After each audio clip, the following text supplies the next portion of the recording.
굳이 전세를 껴서 파는 물건들은 다 사연이 있는 물건들이거든요.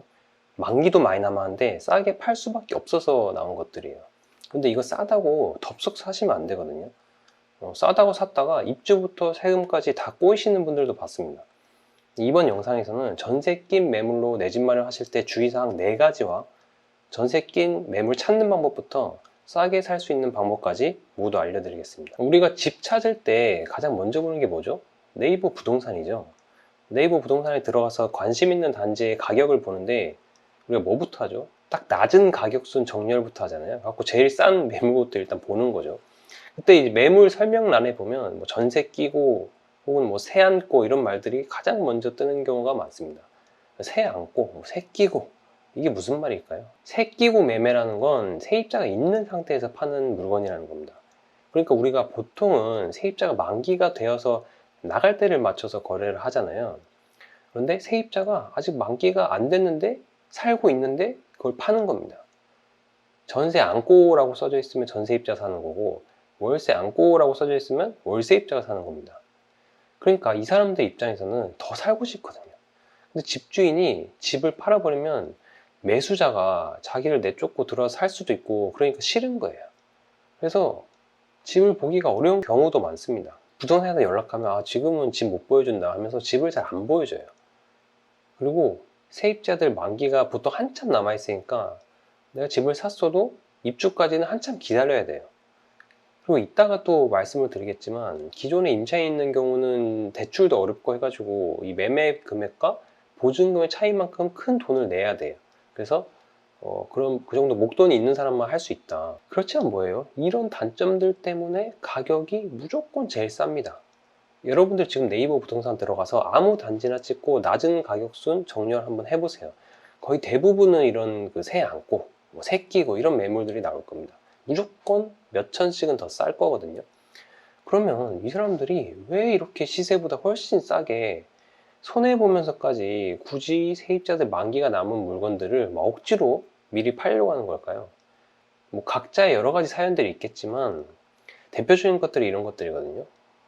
뭐 예를 들어 세금, 일시적 1가구 2주택이라고 해서 갖고 있던 집을 비과세를 팔려면 딱 팔아야 하는 그 시점이 있거든요.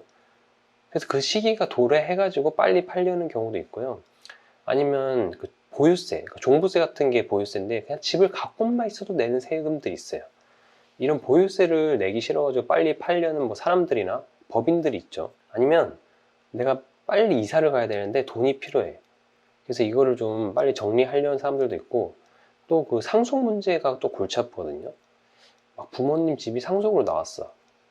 그러면 형제들이 이거를 빨리 처분해서 배분을 하고 싶어 하는 거예요. 왜냐면 상속받은 거는 또 빨리 처분해야 되거든요. 그래서 이런 다양한 문제들로 매물이 나오는 겁니다. 그래서 이런 매물들을 사실 때는 매도자의 사연을 반드시 물어보세요. 그 부동산 중개사한테. 그래야지 협상에 유리한 고지를 질 수 있거든요. 딱 사연을 들어보고 이거는 뭐 어떻게든 이때까지 빨리 팔고 싶어 하는구나 이런 걸 알게 된다면 최대한 우리가 내고를 많이 해가지고 급매로 내 집 마련을 해볼 수 있는 그런 기회로 삼을 수 있는 겁니다. 자, 그럼 이런 새낀 매물에 대해서 인천 송도의 매물로 한번 예를 들어 볼게요. 매매가가 10억이고 기존에 살고 있던 전세입자가 한 3억 5천에 전세금을 전세로 들어가 있어요. 그러면 이거를 사기 위해서 우리가 필요한 금액이 무려 6억 5천이다. 이게 만약에 전세가 아니고 월세면 어떻게 될까요? 월세는 기본적으로 보증금이 훨씬 작잖아요. 그러니까 뭐 월세 안고 파는 매물 같은 경우는 돈이 훨씬 더 많이 들어가죠.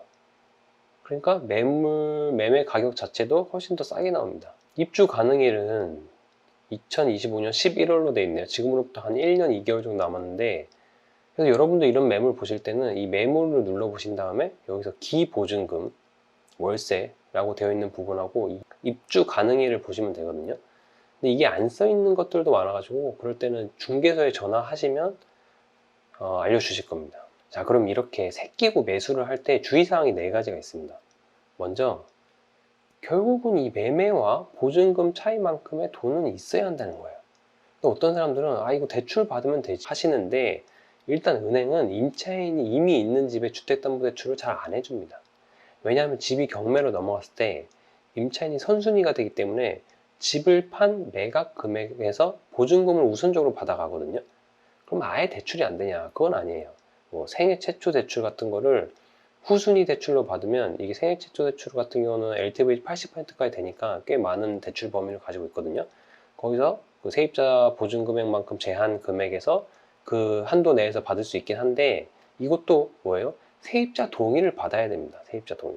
그런데 여러분이 만약에 세입자라면 갑자기 잘 살고 있는 집에 집주인이 바뀐다고 막 그러고, 바뀐 집주인 오자마자 갑자기 저 이 집 담보로 대출 낼 테니까 좀 동의해 주세요 이러면 쉽게 해주시겠나요? 후순위 대출이 안전하다는 걸 아는 사람도 그거를 승인해 주기가 좀 찜찜한데, 보통은 그런 거 세입자분들이 잘 모르시거든요. 그러니까 불안해서 잘 안 해줍니다. 요새 막 전세 사기 막 이런 게 한참 입주됐기 때문에 결국 뭐예요? 기본적으로 이 여윳돈이 있어야지 살 수 있다는 거예요. 두 번째는 계약 갱신 청구권 사용 여부 확인인데요. 이게 아주 중요합니다. 계약갱신 청구권이라는 건 보통 우리가 전세 계약을 2년 계약을 하잖아요. 근데 세입자가 원하면 2년 더 살 수 있게 해주는 거예요. 그러니까 우리가 세입자가 이미 살고 있는 집을 매수를 할 때 거기에 이미 살고 있는 세입자가 기존 집주인하고 계약갱신 청구권을 사용한 상태인지 사용 안 한 상태인지가 중요한 거예요. 아직 사용을 안 했다. 그러면 만기까지 6개월 이상 남아있는지 확인하셔야 됩니다. 세입자 만기일이 만약에 12월 1일이에요. 그러면 6개월 더 이전인 한 5월까지는 등기를 갖고 오셔야 됩니다. 그렇지 않고 모르고 한 6월쯤에 내가 집을 샀다? 그러면 12월 만기 시점이 돼서 세입자가 저 갱신 청구권 써서 2년 더 살래요 이래버리면 집은 샀는데 못 들어가는 겁니다. 그래서 이 날짜를 잘 보셔야 되고요. 만약에 이미 이전 집주인과 계약갱신 청구권을 사용을 해서 재계약을 했다. 그러면 그냥 만기 때 들어가시면 됩니다. 세 번째는 이미 주택이 있으신데 새롭게 새낀 집을 사신 분인데요. 이 경우에는 원래 가지고 있던 주택을 비과세로 팔기 위해서는 새로 집을 산 시점으로부터 3년 이내에 기존 주택을 매도를 하셔야지 비과세로 팔 수 있습니다. 예를 들어 볼게요. 내가 A라는 주택을 원래 가지고 있었고 세입자도 있었어요. 근데 B라는 주택을 새로 새끼고 산 거예요. 그럼 B를 매수하고 3년 이내에 A를 팔아야지 비과세로 팔 수 있거든요. 근데 만약에 원래 가지고 있던 이 A 주택의 세입자가 갱신권을 아직 안 썼다. 그러면 막 갱신권 쓰고 뭐 하다 보면 이 3년 안에 못 팔 수도 있으니까 문제가 되는 거거든요. 그래서 이런 케이스이신 분들은 이 기간을 잘 따져 보셔야 됩니다. 마지막으로 금액에 대한 이자 비용을 계산해 보셔가지고 진짜 이득인지 생각해 보셔야 됩니다. 아까 그 송도의 예를 들어보면요. 매매 가격이 10억이었고 전세 금액이 3억 5천이어서 필요한 금액은 6억 5천이었습니다. 그런데 그 입주 가능일이 1년 넘게 남아 있었어요. 그러면 내가 이 집을 사지 않고 그냥 6억 5천을 은행에 넣었다고 가정해 보는 거예요. 그럼 6억 5천을 3%짜리 이자를 갖는 예금에 1년을 넣으면 그 이자가 세금 떼고 한 1650 정도 되거든요. 그러면 내 이 집을 사기 전에 이것저것 판단을 해보는 거죠. 이 집이 1년 뒤에 1650 이상은 오를까?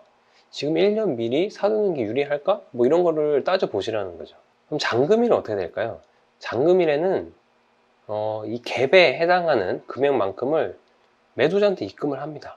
그 다음 소유권을 가져오는 거예요. 가끔 이 전세금은 어떻게 움직이는 거냐고 물어보시는데 전세금은 이동하는 게 없습니다. 그냥 가만히 있는 겁니다. 아까 물건을 예로 들어보면 그냥 이 6억 5천이 넘어가고 그냥 이걸로 소유권이 이전되는 겁니다. 이때 기존 세입자와의 계약은 그냥 승계되는 거라 가지고 보통은 뭐 새로 전세 계약서를 쓰지는 않습니다. 자, 그리고 이때 이제 세입자 만기일이 도래하겠죠. 이때는 이제 그 주택담보대출 중에 생활안정자금이라고 있거든요. 전세보증금을 반환하기 위한 대출인데 이걸 받아서 세입자한테 전세금을 내주면 마무리되는 겁니다. 자, 그러면 저는 새낀 물건만 좀 싸게 사고 싶어요. 이것만 어떻게 찾을 수 있는 방법 없나요? 이렇게 물어보실 수 있잖아요. 네이버 부동산 앱으로 이걸 찾을 수 있거든요. 이게 네이버 부동산 PC 버전으로는 안 되더라고요. 네이버 부동산 앱을 들어가셔가지고 지도로 찾기를 누르신 다음에 건 변경을 누르세요. 그러면 기타 태그란에 뭐 이것저것 여러 가지 태그들이 있는데 이 태그들이 뭐냐면 이 태그에 해당하는 매물들만 필터링을 해주는 겁니다. 여기서 새 안골을 클릭하신 후에 매물 검색을 누르세요. 그러면 이렇게 새아는 매물들만 지도에 표시되게 됩니다. 자, 오늘 내용은 이렇게 새낀 매물을 사서 내 집 마련하는 방법에 대해서 알아봤습니다. 새낀 매물은 기본적으로 사연이 있는 매물이기 때문에 쌀 수밖에 없는데요. 세입자가 살고 있으니까 대출이 어려워요. 그래서 목돈이 좀 있어야 된다라고 말씀드렸고, 이 세입자의 계약갱신 청구권 사용 여부를 꼭 확인하셔야 된다. 만약에 사용을 안 했다면 만기일이 6개월 넘게 남아있는지 확인을 하셔야 된다라고 말씀드렸습니다. 그리고 기존 주택이 있으면 그것이 비과세가 가능한지 일정을 한번 챙겨 보시고요. 내가 그 투입되는 금액에 대한 이자 금액까지 생각하셔가지고 그 돈을 일찍 넣는 게 이득인지도 잘 판단해 보셨으면 좋겠습니다. 여러분들 뭔가 큰 일을 결정할 때 스트레스 받고 막막하고 결정을 못 내리겠는 이유가 결국 그거에 대해서 무지하기 때문이거든요.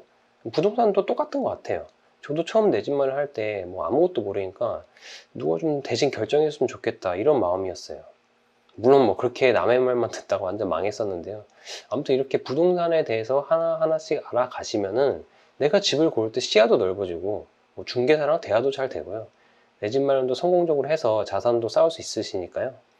지금 어떤 게 좋은 결정인지 잘 모르겠다. 너무 고민하지 마시고 앞으로도 제 채널을 통해 하나하나씩 정보 잘 얻어 가셔가지고 좋은 내 집 마련 하셨으면 좋겠습니다. 봐주셔서 감사드리고 도움이 되셨다면 구독, 좋아요 한 번씩 부탁드릴게요.